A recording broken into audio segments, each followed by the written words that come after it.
It was supposed to be an ordinary evening of celebration at my spouse's office.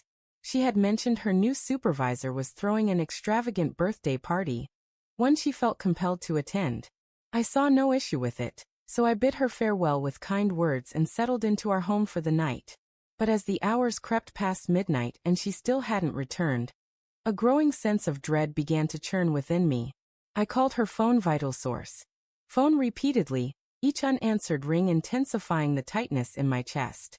By 3 a.m., I was pacing the floor, caught between gnawing worry and a simmering frustration.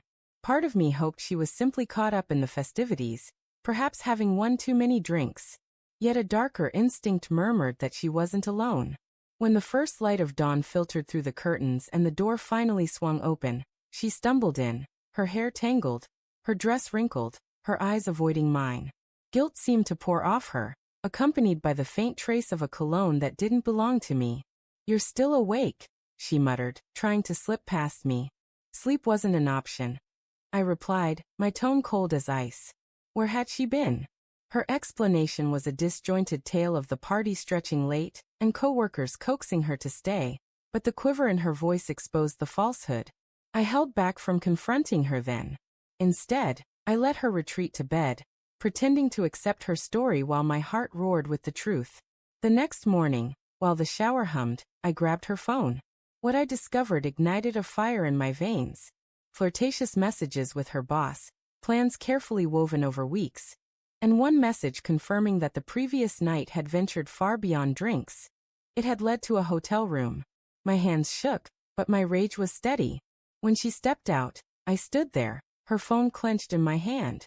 She froze, her lips trembling as I demanded, "How long has this been happening?" Tears poured as she begged, claiming it was a mistake. But mistakes don't unfold over weeks. She had chosen to betray me, believing I'd stay in the dark.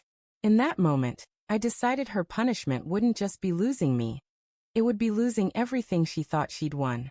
I stayed calm, playing the role of a heartbroken husband, while inside, I began to scheme. Revenge, I resolved, would be my path to closure. First, I gathered proof. I took screenshots of her messages, recorded her call logs, and even hired a private investigator for one night to secure undeniable evidence. With this in hand, I met with a lawyer. If she thought she could deceive me without cost, she was about to learn the consequences. At the same time, I reached out to her boss's wife. He too was married. When she saw the evidence, her face paled before flushing with fury. Together, we crafted a plan to unravel their lives, legally, socially, and emotionally. My wife mistook my quiet distance for grief. In reality, I was orchestrating her downfall. A week later, I filed for divorce, attaching every incriminating piece of evidence.